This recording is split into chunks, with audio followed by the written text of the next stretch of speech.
Bangkok నుంచి వచ్చింది. ముద్దుగా ఓ 2 పాములు తెచ్చుకుంది. ఆ మాత్రానికే లోపలేసేస్తారా? అదే మా బ్యాంకాక్‌లో అయితే పాముల్ని పెంచుకుంటాం, వాటిని చంపుకొని సూప్ కూడా తాగుతాం. అక్కడ లేని తప్పు ఇక్కడెందుకు? తప్పేం లేదు తల్లి. పాములు కాకపోతే సింహాలు పెంచుకో. కావాలంటే ఇంకేదైనా చేసుకో. బట్ ఇండియా ఇది. అలాంటి కుదరవు. ఎందుకంటే గుర్తుంది కదా కరోనా దెబ్బ. లోక విరుద్ధ పనులు, చట్ట వ్యతిరేక కార్యకలాపాలు చేస్తే శ్రీకృష్ణ జన్మస్థానానికే.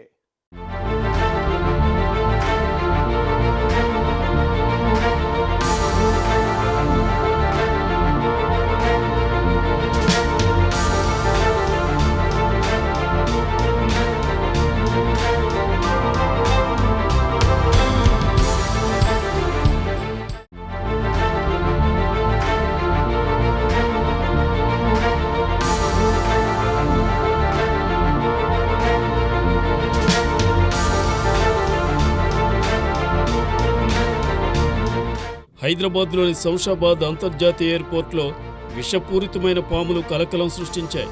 బ్యాంకాక్ నుండి హైదరాబాద్కు వస్తున్న 2 మహిళలు అనుమానాస్పదంగా కనిపించారు. దీంతో భద్రతా సిబ్బంది తనిఖీ చేయడంతో వారి వద్ద విషపూరితమైన పాములు బయటపడ్డాయి. దీంతో వాటిని స్వాధీనం చేసుకున్నారు కస్టమ్స్ అధికారులు. 2 మహిళలను అదుపులోకి తీసుకుని విచారిస్తున్నారు. ఆ మహిళలు ఎవరు, విషపూరిత పాములను ఎందుకు తరలిస్తున్నారనే కోణంలో ఆరా తీస్తున్నారు అధికారులు.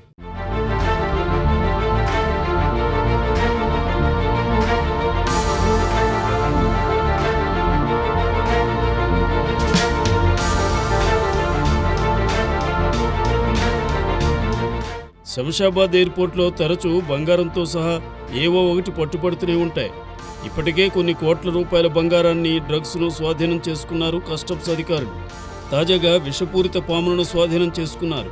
ఇటీవల శంషాబాద్ ఎయిర్పోర్ట్లో బాంబులు కలకలం సృష్టించాయి. నిరంతరం పటిష్ట బందోబస్తుతో ఉండే ఎయిర్పోర్ట్లో ఈ వరుస ఘటనలు ప్రయాణికులను భయాందోళనకు గురి చేస్తున్నాయి.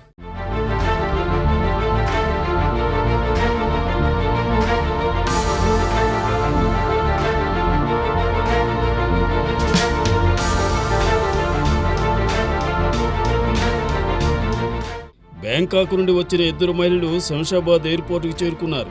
వారి వద్ద అనుమానాస్పదంగా బ్యాగులు కనిపించాయి. దీంతో తనిఖీ చేయగా 2 అత్యంత అరుదైన విషపూరిత పాములు దర్శనమిచ్చాయి. ఆ పాములను చూసిన కస్టమ్స్ అధికారులు సైతం కంగు తిన్నారు. వివిధ రూపాల్లో బంగారం, డ్రగ్స్ తరలిస్తున్న నిందితులను చూసిన కస్టమ్స్ అధికారులు చెకింగ్లో భాగంగా పాములను చూసి షాక్ అయ్యారు.